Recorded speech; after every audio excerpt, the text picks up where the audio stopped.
كل محدثة بدعة وكل بدعة ضلالة وكل ضلالة في النار. أعوذ بالله السميع العليم من الشيطان الرجيم. يا أيها الذين آمنوا اتقوا الله حق تقاته ولا تموتن إلا وأنتم مسلمون. بسم الله الرحمن الرحيم. يا أيها الناس اتقوا ربكم الذي خلقكم من نفس واحدة وخلق منها زوجها وبث منهما رجالا كثيرا ونساء واتقوا الله الذي تساءلون به والأرحام إن الله كان عليكم رقيبا. يا أيها الذين آمنوا اتقوا الله وقولوا قولا سديدا يصلح لكم أعمالكم ويغفر لكم ذنوبكم ومن يطع الله ورسوله فقد فاز فوزا عظيما. اللهم صل على محمد وعلى آل محمد كما صليت على إبراهيم وعلى آل إبراهيم إنك حميد مجيد. اللهم بارك على محمد وعلى آل محمد كما باركت على إبراهيم وعلى آل إبراهيم إنك حميد مجيد. رب اشرح لي صدري ويسر لي أمري واحلل عقدة من لساني يفقه قولي. اللهم انفعنا بما علمتنا وعلمنا ما ينفعنا وزدنا علما. أعوذ بالله السميع العليم من الشيطان الرجيم من همزه ونفخه ونفسه.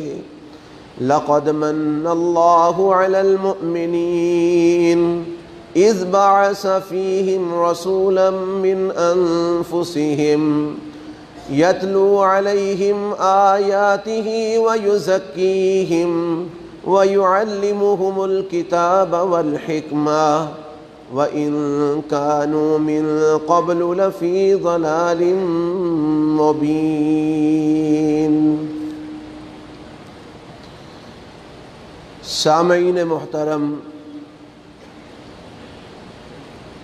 اللہ وحدہ لا شریک کا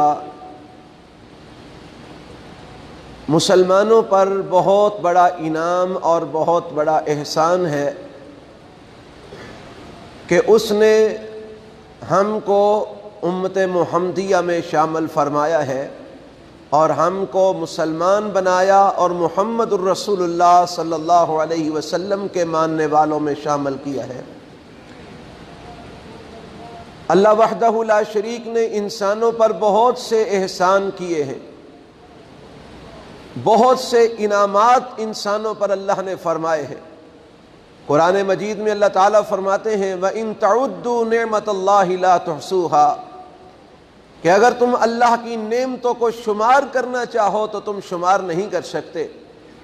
اتنی کو نعمتیں اور اتنے احسانات اللہ تعالیٰ نے انسانوں پر فرمائے ہیں. اس نے ہمیں انسان بنایا، یہ اللہ کی نعمت ہے. اس نے ہمیں بولنے کے لیے زبان دی، ہم بول سکتے ہیں، اپنے معافی ضمیر کا اظہار کر سکتے ہیں، یہ اللہ تعالیٰ کا احسان ہے. اس نے ہمیں سننے کے لیے کان دیے، یہ اللہ تعالیٰ کا احسان ہے. اس نے ہمیں سوچنے سمجھنے کی صلاحیت سے نوازا، یہ اللہ تعالیٰ کا بہت بڑا احسان ہے. اور ان تمام احسانات سے مال دیا، اولاد دی، بیوی بچے، ماں باپ، بہن بھائی، یہ جتنے بھی دنیا کے اوپر اللہ تعالیٰ نے مسلمانوں پر، انسانوں پر انعام کیے ہیں، احسان کیے ہیں، ان تمام انعامات اور احسانات کو اگر ایک طرف رکھا جائے اور ایک طرف اس احسان کو رکھا جائے کہ جس کا میں نے ابھی قرآن کی ایک آیت کے حوالے سے تذکرہ کیا ہے، تو وہ انعام، وہ احسان اللہ تعالیٰ کے تمام احسانات اور انعامات سے زیادہ ہے۔ اور وہ انعام کون سا ہے، وہ احسان کون سا ہے جو اللہ تعالیٰ نے اپنے بندوں پر، خصوصاً مسلمانوں پر، ایمان والوں پر فرمایا ہے؟ اللہ تعالیٰ قرآن مجید میں فرماتے ہیں لَقَدْ مَنَّ اللَّهُ عَلَى الْمُؤْمِنِينَ إِذْ بَعَثَ فِيهِمْ رَسُولًا مِّنْ أَنفُسِهِمْ۔ اللہ تعالیٰ نے ایمان والوں پر یہ احسان کیا ہے کہ اللہ نے ان کے اندر ان میں سے ہی ایک رسول کو مبعوث فرما دیا ہے۔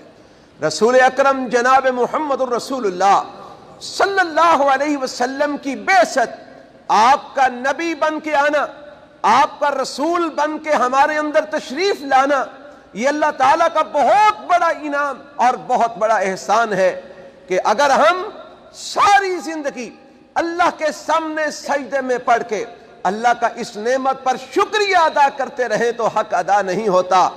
اگر اللہ تعالیٰ نے ہمارے اوپر یہ احسان نہ کیا ہوتا، ہمیں محمد الرسول اللہ صلی اللہ علیہ وسلم کی امت میں سے نہ بنایا ہوتا، تو پتہ نہیں آج ہم بھی کہیں پتھروں کے سامنے گرے پڑے ہوتے، آج ہم بھی کہیں درختوں کی پوجا کر رہے ہوتے، آج ہم بھی کہیں گھڑی ہوئی مورتیوں کے سامنے ماتھا ٹیک رہے ہوتے۔ پتہ نہیں اگر اللہ نے ہمیں امت محمدیہ میں نہ بنایا ہوتا، آج ہم بھی مختلف جگہ پر اپنی پیشانی کو جھکائے ہوئے ہوتے اور کبھی پانیوں کو آوازیں دے رہے ہوتے، کبھی درختوں کو پکار رہے ہوتے، کبھی شجر و حجر کو آوازیں دے رہے ہوتے۔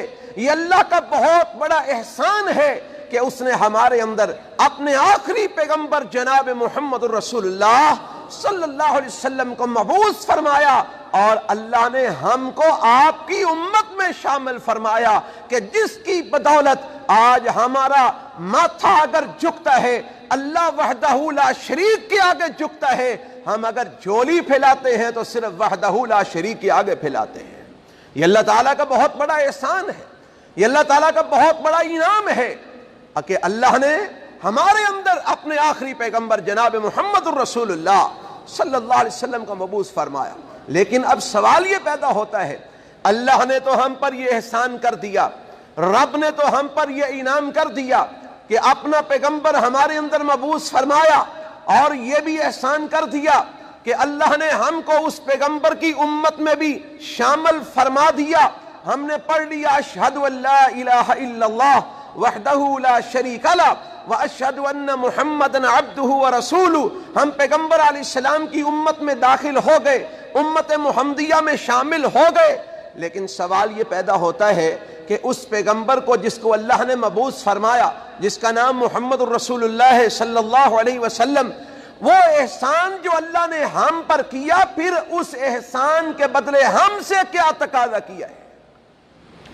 اللہ تعالی ہم سے کس بات کا متقاضی ہے؟ قرآن حکیم کے اندر اللہ وحدہ لا شریک نے ایک مقام پر فرمایا ہے، اللہ فرماتے ہیں وَمَا أَرْسَلْنَا مِن رَّسُولٍ إِلَّا لِيُطَاعَ بِإِذْنِ اللَّهِ، ہم نے کوئی بھی نبی اور رسول نہیں بھیجا مگر اس مقصد کے لیے لِيُطَاعَ بِإِذْنِ اللَّهِ کہ اللہ کے حکم کے ساتھ اس پیغمبر کی اطاعت کی جائے، اللہ کے حکم کے ساتھ اس نبی کی اطاعت فرما برداری کی جائے۔ تو اللہ تعالیٰ کا ہم سے تقاضا کیا ہے؟ اللہ تعالیٰ ہم سے اس احسان کو فرمانے کے بعد ہم سے کیا چاہتا ہے؟ قرآن مجید میں جگہ جگہ پر اللہ نے اس تقاضے کا تذکرہ کیا ہے، اس طرح فرمایا اطیعوا اللہ و اطیعوا الرسول، لوگو اللہ کی اطاعت کرو اور اس کے آخری پیغمبر جناب محمد الرسول اللہ صلی اللہ علیہ وسلم کی اطاعت کرو۔ کہیں اللہ تعالیٰ فرماتے ہیں فَإِن تَنَازَعْتُمْ فِي شَيْءٍ فَرُدُّوهُ إِلَى اللَّهِ وَالرَّسُولِ إِن كُنتُمْ تُؤْمِنُونَ بِاللَّهِ وَالْيَوْمِ الْآخِرِ۔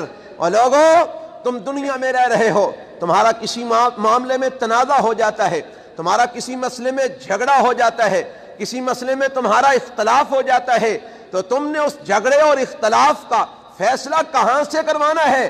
فرمایا اگر تم اللہ پر اور آخرت پر ایمان رکھتے ہو فردوہ الی اللہ والرسول، تو آپ نے اس جھگڑے کو اللہ اور اس کے رسول کی طرف لوٹا دو۔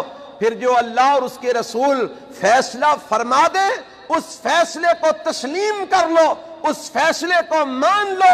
جب تک تم اس فیصلے کو مانو گے نہیں، میں رب تمہیں ایمان والا تصور نہیں کروں گا، میں تمہیں مومن تسلیم نہیں کروں گا۔ قرآن مجید میں اللہ تعالیٰ نے بڑے واضح لفظوں میں فرما دیا ہے فَلَا وَرَبِّكَ لَا يُؤْمِنُونَ حَتَّى يُحَكِّمُوكَ فِي مَا شَجَرَ بَيْنَهُمْ ثُمَّ لَا يَجِدُوا فِي أَنفُسِهِمْ حَرَجًا مِّمَّا قَضَيْتَ وَيُسَلِّمُوا تَسْلِيمًا۔ فرمایا اے میرے محبوب پیغمبر جناب محمد صلی اللہ علیہ وسلم، مجھے آپ کا رب ہونے کی قسم، یہ لوگ جو آپ کے سامنے آ کے ایمان کا دعویٰ کرتے ہیں، اپنے آپ کو مومن کہتے ہیں، اپنے آپ کو مومن سمجھتے ہیں، یہ اس وقت تک صحیح معنوں میں ایمان والے نہیں ہو سکتے حتی یحکموک فیما شجر بینہم، جب تک اپنے ہر جھگڑے کا، ہر تنازع کا، ہر اختلاف کا فیصلہ آپ کے پاس لے کے نہیں آتے، اور پھر آپ جو فیصلہ فرما دیں فَيُسَلِّمُوا تَسْلِيمًا، جب تک اس فیصلے کو منعاً تسلیم نہیں کر لیتے، دل و جان سے اس فیصلے کو قبول نہیں کر لیتے، اور آپ کی صحیح معنوں میں اطاعت اور فرما برداری نہیں کرتے، مجھے تیرے رب ہونے کی قسم اے میرے نبی میں ان کو مومن نہیں مانتا۔ حضرات یہ آیات ہمیں کیا بتلا رہی ہیں؟ یہ آیات ہمیں کس بات کی طرف رہنمائی کر رہی ہیں کہ اللہ نے جو احسان ہم پر فرمایا ہے، اللہ نے جو انعام ہم پر فرمایا ہے، رب کا یہ تقاضا ہے کہ جو احسان میں نے کیا ہے تم میرے اس پیغمبر کے مطیع بن جاؤ، میرے اس پیغمبر کے فرما بردار بن جاؤ، میرے اس نبی کے دنیا میں آنے کا جو مقصد ہے اس مقصد کو پہچانو اور اس مقصد کو لے کر زندگی گزارو، اسی میں تمہاری نجات ہے، اسی میں تمہاری کامیابی ہے، اسی میں تمہاری دنیا اور آخرت کی کامرانی ہے۔ اللہ تیرے نبی کے دنیا میں آنے کا مقصد کیا ہے؟ کیوں بھیجا تو نے اپنے پیغمبر کو دنیا کے اندر؟ کیا مقصد لے کے آئے ہیں تیرے پیغمبر محمد الرسول اللہ صلی اللہ علیہ وسلم اس دنیا کے اندر؟ تو آئیے ذرا اس تاریخ کو بھی قرآن کی روشنی میں دیکھیے کہ پیغمبر علیہ السلام کا دنیا میں آنے کا کیا مقصد ہے۔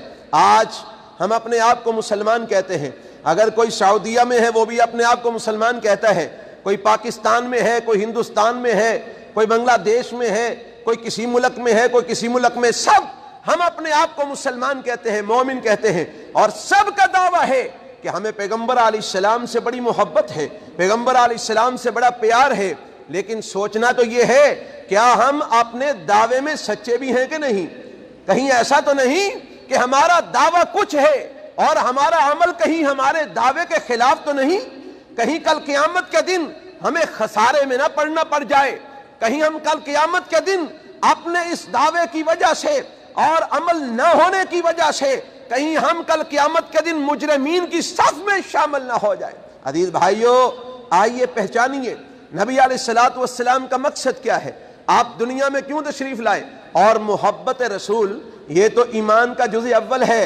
رسول اکرم جناب محمد الرسول اللہ صلی اللہ علیہ وسلم نے فرمایا لا یؤمن احدکم حتی اکون احب الیہ من والدہ وولدہ والناس اجمعین، تم میں سے کوئی اس وقت تک مومن نہیں ہو سکتا جب تک میں محمد صلی اللہ علیہ وسلم اس کو اس کے والدین سے، اس کی اولاد سے، اس کے تمام رشتہ داروں سے، عزیز و اقارب سے، دنیا کے تمام مال و متاع سے، کاروبار سے، فیکٹریوں سے، کارخانوں سے، مزدوریوں سے، اور دنیا کی ہر چیز سے سب سے زیادہ میں اس کو عزیز نہیں بن جاتا، اس وقت تک تم میں سے کوئی مومن نہیں ہو سکتا۔ اور اللہ نے بھی قرآن میں یہی کہا ہے النبی اولا بالمؤمنین من انفسہم، کہ نبی کی ذات صلی اللہ علیہ وسلم ایمان والوں کو ان کی اپنی جانوں سے بھی زیادہ عزیز ہوتی ہے۔ اسی چیز کا نام ایمان ہے، اور اسی سے ایمان شروع ہوتا ہے۔ اگر اللہ کے پیغمبر علیہ السلام سے ساری کائنات سے بڑھ کے محبت نہیں ہے تو یاد رکھیے بندہ مومن نہیں ہے، مسلمان نہیں ہے۔ اللہ مجھے اور آپ کو صحیح معنوں میں مومن اور مسلمان بننے کی توفیق عطا فرمائے۔ حضرات آئیے پہچانیے نبی علیہ السلام کی دنیا میں بعثت کا مقصد کیا ہے۔ اللہ تعالیٰ نے قرآن مجید کے ایک مقام پر نہیں، متعدد مقامات پر اپنے پیغمبر کے بعثت کا مقصد بیان کیا ہے۔ کیا فرمایا اللہ تعالیٰ نے؟ فرمایا اذ بعث فیہم رسولا من انفسہم یتلو علیہم آیاتہ ویزکیہم ویعلمہم الکتاب والحکمہ۔ فرمایا اللہ نے ایمان والوں پر احسان کیا، ان کے اندر اپنے آخری پیغمبر جناب محمد رسول اللہ صلی اللہ علیہ وسلم کو مبعوث فرمایا۔ یہاں پر ایک بات جو دوران جو ہے نا وہ خطبہ میرے ذہن میں آئی ہے، میں آپ کی گوش گزار کرنا چاہتا ہوں۔ یاد رکھیے امام الانبیاء جناب محمد رسول اللہ صلی اللہ علیہ وسلم اللہ کے آخری نبی اور رسول ہیں، خاتم النبیین ہیں۔ بغیر کسی دلیل کے، بغیر کسی بحث کے، بغیر کسی مناظرے کے، بغیر کسی چیلنج کے تمام امت مسلمہ کا یہ ایمان ہے کہ آپ آخری نبی اور آخری رسول ہیں۔ آپ کے بعد قیامت تک کوئی نیا نبی اور رسول آ سکتا نہیں آ سکتا۔ جو دعویٰ کرے گا کذاب ہوگا، دجال ہوگا، جھوٹا ہوگا، بے ایمان ہوگا، کافر ہوگا، وہ اللہ کا نبی اور رسول نہیں ہو سکتا۔ بعض لوگ کہتے ہیں اور جی دلائل ہونے چاہیے، آخری نبی ہیں تو دلیل دیجئے، فلاں نے نبوت کا دعویٰ کیا ہے اس کو جھٹلانے کی دلیل ہونی چاہیے۔ ہم مسلمان ہیں اور یہی سب سے بڑی دلیل ہے کہ ہمارا عقیدہ ہے کہ آپ علیہ السلام خاتم النبیین ہیں۔ رب نے قرآن میں آپ کو خاتم النبیین کہا ہے، اس کے بعد کسی دلیل کی ضرورت نہیں، آپ آخری نبی اور آخری رسول ہیں۔ اس کے بعد جو مرضی آ جائے، چاہے کتنا حسین و جمیل کیوں نہ ہو، چاہے کتنا خوبصورت کیوں نہ ہو، کتنا عالم فاضل کیوں نہ ہو، کتنا اعلیٰ عہدوں والا کیوں نہ ہو، کتنا عظیم الشان کیوں نہ ہو، وہ ہمارے جوتے کی نوک کے اوپر بھی نہیں، ہم اس کو کچھ بھی نہیں سمجھتے۔ نبی اور رسول ہونا تو دور کی بات ہے۔ ما کان محمد ابا احد من رجالکم ولکن رسول اللہ وخاتم النبیین۔ آپ علیہ السلام کے بارے میں رب نے کہا کہ نبی کائنات صلی اللہ علیہ وسلم خاتم النبیین ہیں، آخری نبی اور آخری رسول ہے۔ آپ کے بعد قیامت تک کوئی نبی اور رسول نہیں آئے گا۔ تو آپ کے آنے کا مقصد کیا ہے؟ مقصد رب نے بیان کیا ہے۔ فرمایا اذ بعث فیہم رسولا من انفسہم، اللہ نے ان کے اندر ان کی جانوں میں سے رسول بھیجا۔ اللہ کیوں بھیجا رسول؟ کیا مقصد تھا رسول کو بھیجنے کا؟ کیوں آیا رسول؟ فرمایا یتلو علیہم آیاتہ، یتلو علیہم آیاتہ، وہ رسول آ کر ان کے اوپر اللہ کا قرآن تلاوت کرتا ہے۔ یتلو علیہم آیاتہ، وہ قرآن کی تعلیم دینے کے لیے، قرآن پڑھ پڑھ کے سنانے کے لیے آئے۔ وَيُزَكِّيهِمْ، اس قرآن کو سنا کر، اس قرآن کو پڑھا کر ان کے دلوں سے کفر نکالنے آئے، شرک نکالنے آئے، بدعات نکالنے آئے، فسق نکالنے آئے، فجور نکالنے آئے، رب کی نافرمانی کو نکالنے آئے، در در پہ گرے ہوں کو اٹھا کر ایک رب کے در پر جھکانے کے لیے آئے، در در سے مانگنے والوں کو وہاں سے موڑ کے ایک رب کے در سے مانگنے کی ترغیب دینے کے لیے آئے، طریقہ سکھانے کے لیے آئے۔ یتلو علیہم آیاتہ ویزکیہم، میرے پیغمبر علیہ السلام اس لیے آئے لوگوں کو رب کا قرآن پڑھ پڑھ کے سنائے اور لوگوں کو ان کے دلوں کو کفر سے، شرک سے، فسق سے، فجور سے، بدعات سے، اللہ کی نافرمانیوں سے اور ہر قسم کی سرکشی سے ان کو پاک کرے۔ اور کیا مقصد ہے؟ وَيُعَلِّمُهُمُ الْكِتَابَ وَالْحِكْمَةَ، ان کو اللہ کا قرآن سکھائیں، والحکمہ، اور حکمت سے مراد تمام مفسرین نے لکھا ہے الحدیث، حدیث رسول اللہ صلی اللہ علیہ وسلم۔ حکمت سے مراد اللہ کے رسول کا فرمان ہے، اللہ کے رسول کی حدیث ہے۔ تو پیغمبر علیہ السلام ان کو قرآن سکھانے کے لیے آئے اور اپنا فرمان یعنی حدیث سکھانے کے لیے آئے۔ یہ نبی علیہ السلام کی بعثت کا مقصد تھا، اور اسی مقصد کے لیے تو دعا کی تھی سیدنا ابراہیم خلیل الرحمن علیہ السلام نے۔ کہ آپ کو یاد ہے ابراہیم خلیل الرحمن علیہ السلام نے کیا دعا کی تھی جب یہ بیت اللہ اللہ کے حکم سے ابراہیم علیہ السلام نے تعمیر کیا اور اس کی دیواریں بلند ہو رہی تھیں؟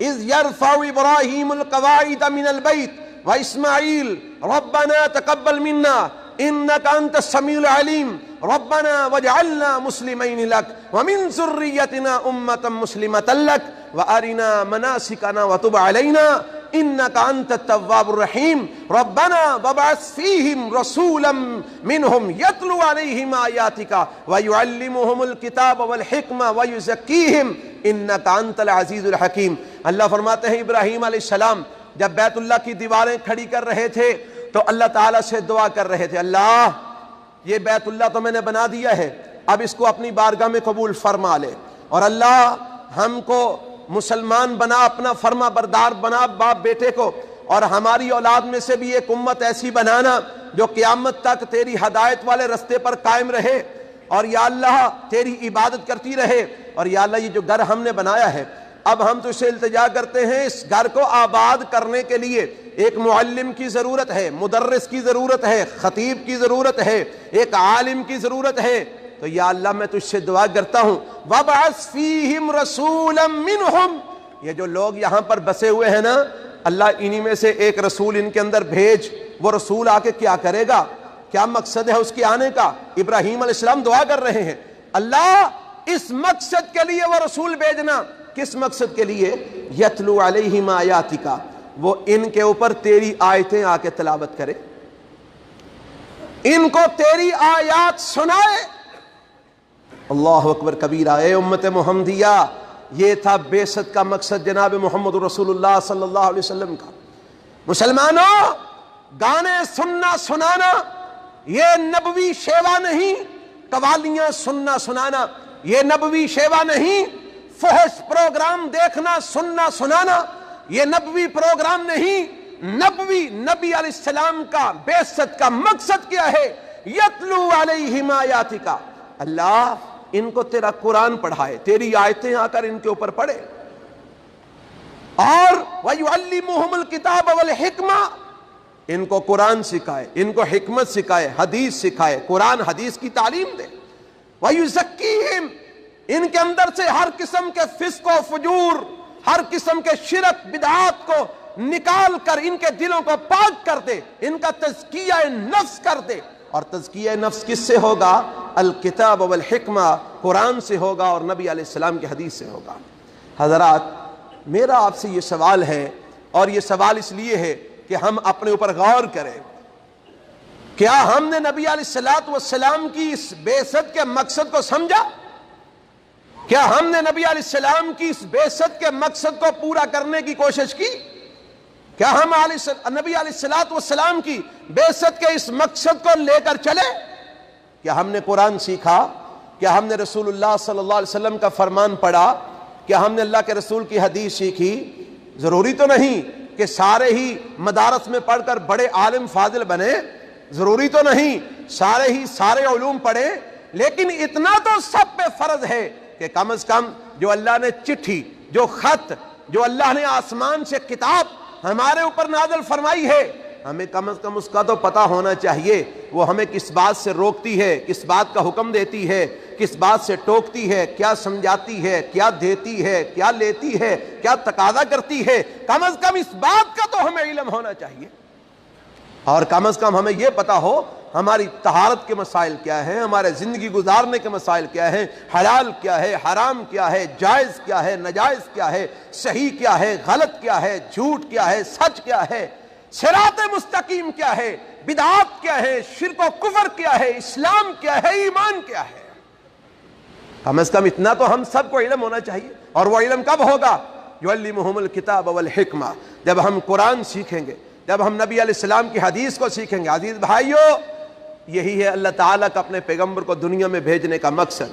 اور امت محمدیہ ہونے کا حق تب ہی ہم ادا کر سکتے ہیں جب ہم اس مقصد کو لے کر چلیں گے، جب ہم اس مشن کو لے کر چلیں گے، مشن رسول اللہ کو آگے بڑھائیں گے، مقصد رسول اللہ کو لے کر چلیں گے. پھر ہماری انشاءاللہ دنیا بھی بہتر ہوگی، ہماری آخرت بھی بہتر ہوگی. جو الفاظ میں نے کہے اللہ اپنی بارگاہ میں قبول فرمائے. سبحان ربک رب العزت عما یصفون وسلام علی المرسلین والحمد للہ رب العالمین.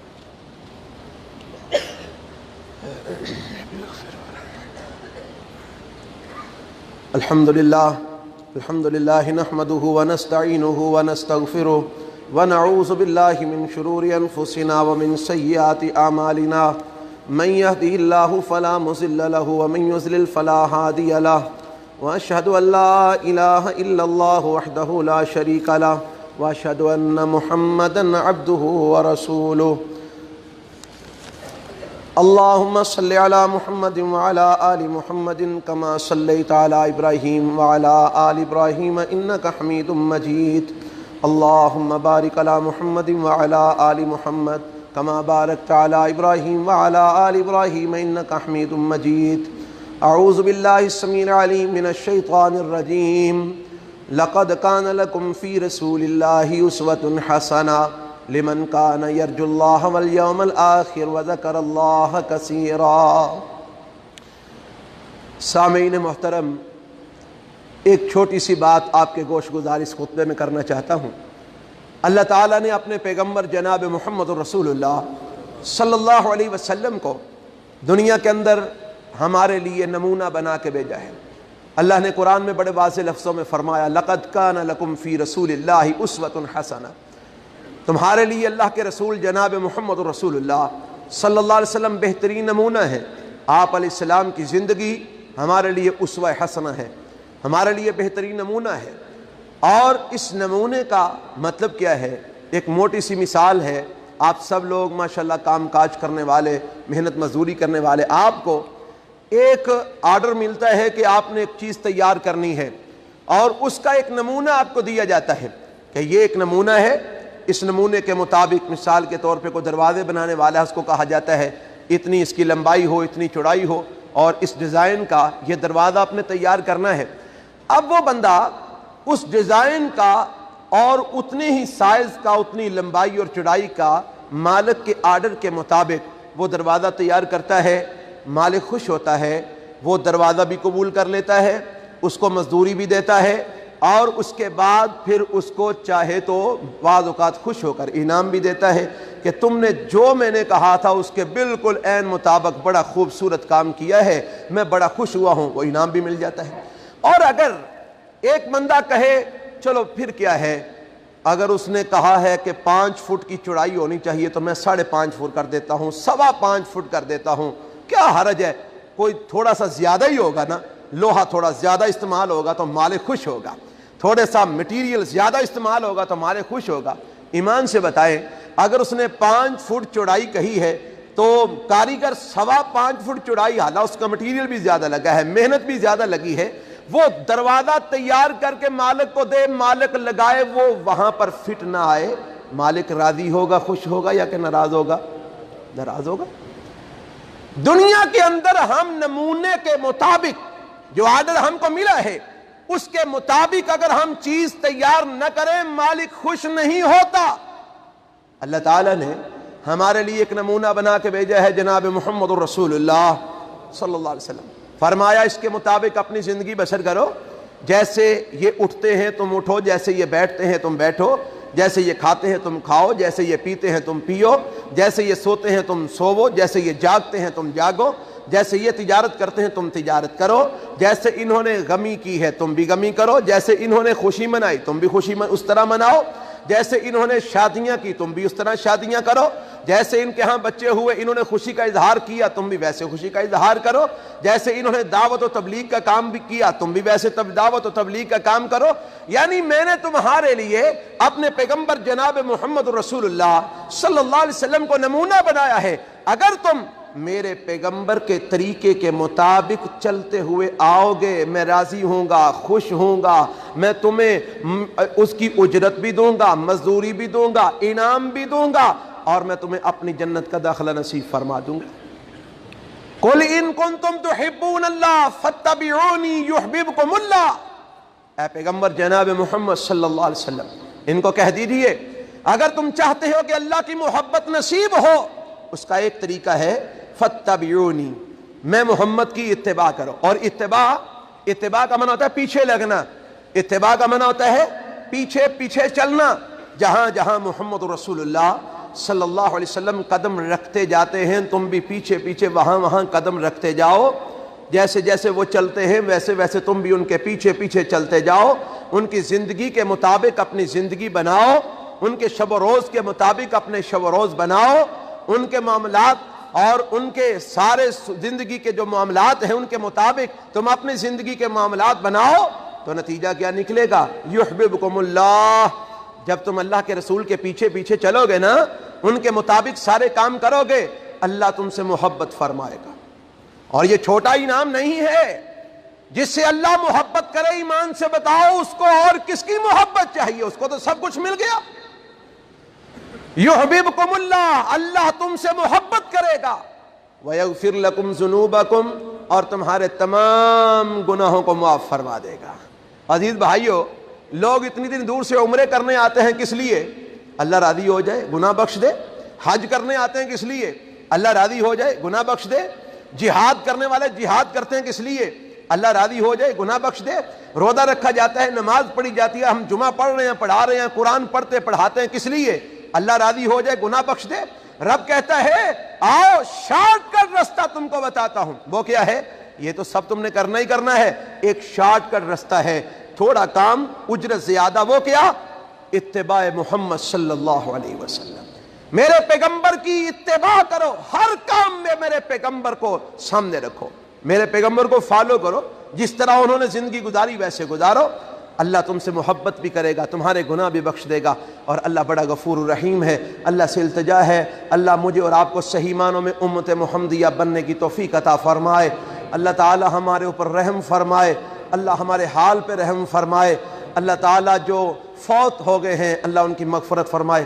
یہ سامنے کچھ جو ہے نا وہ پڑے ہوئے ہیں دعاؤں کی درخواست۔ عبد الرزاق کا انتقال ہو گیا، فوت ہو گئے، ان کی دعا کرنی ہے۔